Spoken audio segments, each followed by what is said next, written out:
Сәлеметсіздер ме, қымбатты оқушылар.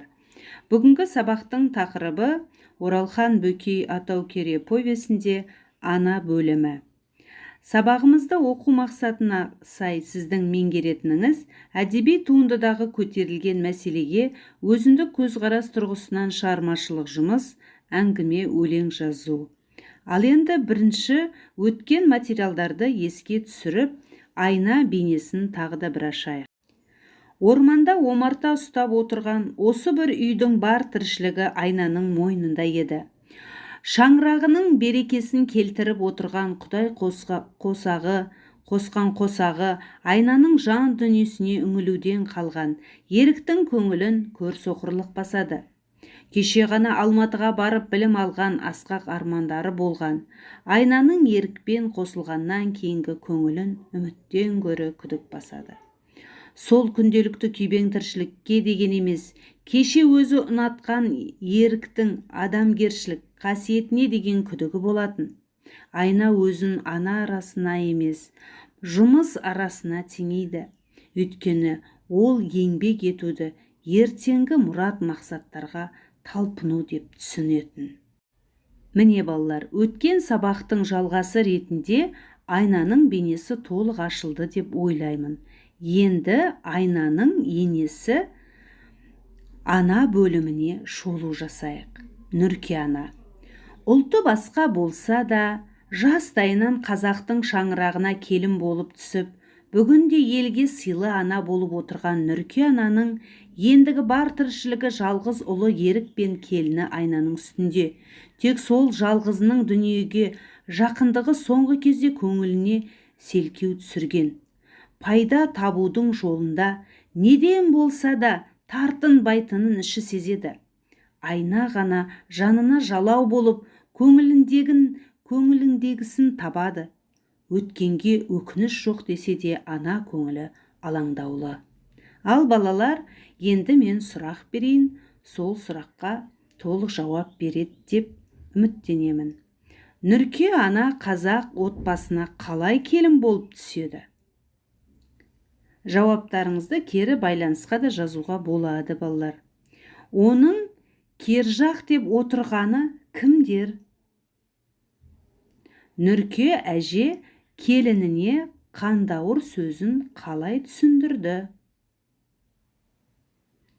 Еріктің әкесі қандай кісі еді? Міне балалар, сұрақ толық қойылды, енді жауабын ауызша беріп кері байланысқа жазуларыңа болады. Мен күтемін, тексеремін. Жақсы, ендігі тапсырмаға кезек берейік. Бірінші тапсырма. Шығарма тақырыбына сай көтерілген мәселені анықта. Дескриптор. Көтерілген мәселені анықтайды. Ал енді Нұрке анаға қысқаша мінездеме берейік. Нұрке ана ақылды әрі әдепті. Үзінді. Мен еріктің әкесі қандауырға тұрмысқа шыққан жылы жарықтық атамыз атын атау әдепсіз болар. Қайын атамды айтамын, Меккеден оралып қажы атанып қайтты. Нұрке ана қазақ өмірмен біте қайнасқан. Әл есімде, басыма кимешек, шылауыш киіп, ақ шатырдай болып бес ауға шыққанда бүкіл ауыл мәз-мейрам болып қалар еді-ау. Нұрке ана төзімді. Үзінді. Жарықтық күйеуім балажанды кісі еді ғой. Амал не, еріктің ер жеткенін көре алмады. Айтып-айтпай не керек, не көрмеді, не көнбеді. Айнаның сөзі. Сіз, апа, сіз орыс та қазақ та емессіз. Сіз басқа бір ұлтсыз. Жер бетінде жоқ ұлттың өкілісіз. Ол ұлттың аты аяулы ана. Әттең, сіздей адам жалғыз-ақ па деп қорқамын, деген айнаның сөзі Нұрке ананың образын ашып, оның шығармадағы басты мәселе екенін дәлелдеп тұр. Біз оқыдық, айна мен Нұрке ананың арасындағы қарым-қатынас өте керемет, балалар.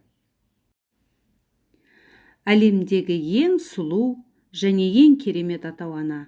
Оның қадірі мен қасиетін түсініп біту мүмкін емес. Өйткені түн ұйқысын 4 бөліп, сіз үшін өлілгенше жанын беретін ананың балаға деген махаббаты мәңгілік шексіз. Ал енді балалар, ана тақырыбында жазылған ақындардың өлеңіне кезек берейік. Мен айтатын жақсы сөздер көп еді.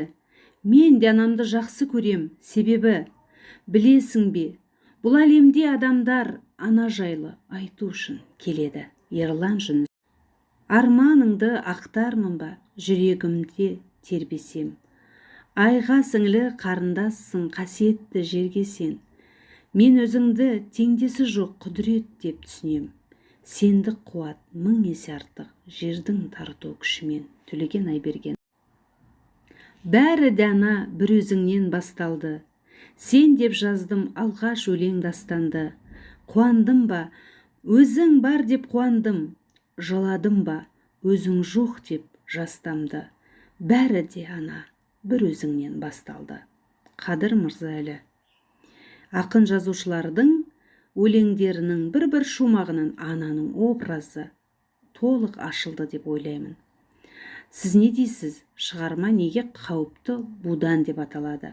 Өз жауаптарыңызды 4 сөйлем әдісі арқылы білдіріңіздер. Ал жақсы іске сәт, бұл тапсырманы дәптерлеріңе орындай қойыңдар, қымбатты оқушылар.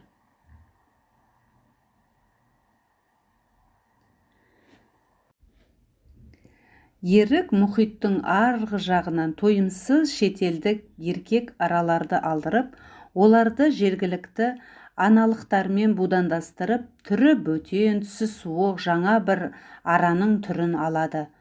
Бұдан аралар тыным таппай еңбекқор болғанымен, олардың уы адам үшін қауіптеді. Ақырында Нұрке ананы сол будан аралары шағып өлтіреді.